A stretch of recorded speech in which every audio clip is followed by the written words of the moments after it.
Assalamualaikum warahmatullahi wabarakatuh.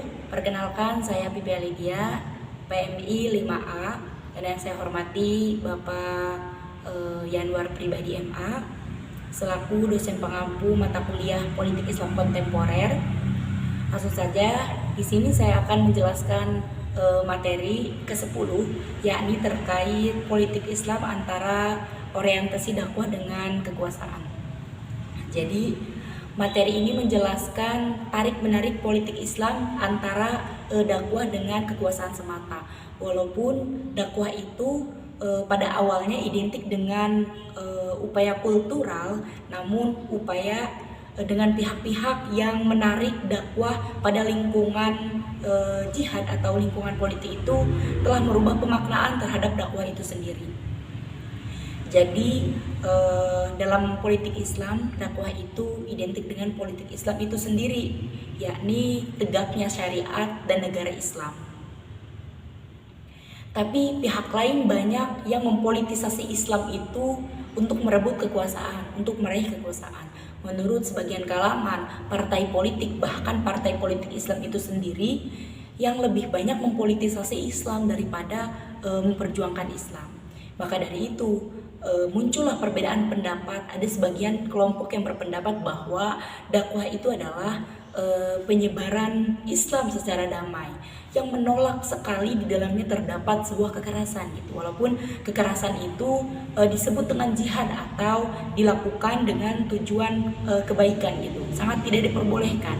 Ada juga sebagian kelompok yang berpendapat bahwa jihad dan kekerasan itu adalah satu kesatuan gitu.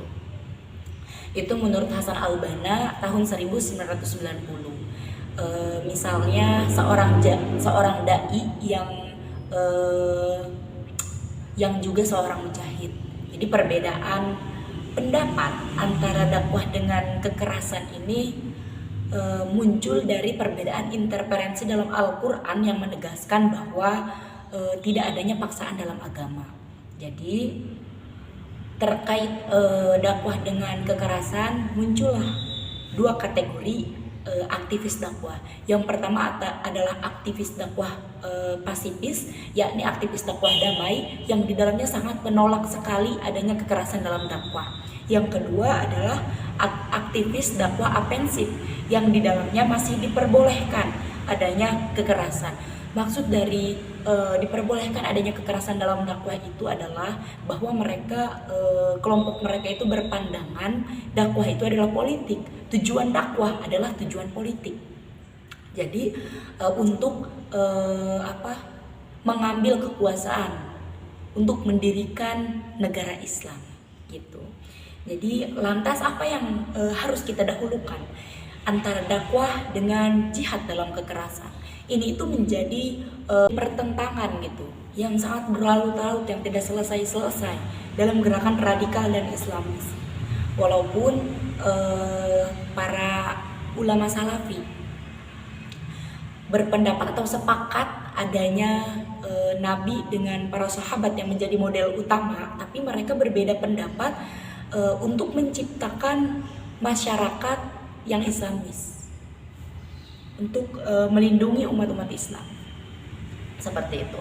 Nah, terjadi perbedaan pendapat para ulama salaf ini, yaitu salah satunya dari 4 metode dasar. Yang pertama yaitu dakwah. Golongan salaf yang meyakini pada metode dakwah ini menekankan kesolihan, hadis-hadis yang sahih, ajaran-ajaran Islam yang benar. Kelompok ini menekankan pada individu untuk mengamalkan ajaran Islam dengan murni. Yang kedua yaitu nasihat. Golongan ini itu meyakini bahwa tanggung jawab seorang ulama itu adalah untuk menasihati pemimpin tentang hukum Islam. Nah, namun secara umum mereka meyakini bahwa memang nasihat itu harus dilaksanakan secara tertutup dan pribadi. Yang ketiga yaitu aksi non muslim, aksi non kekerasan. Nah, yang ketiga adalah aksi non kekerasan.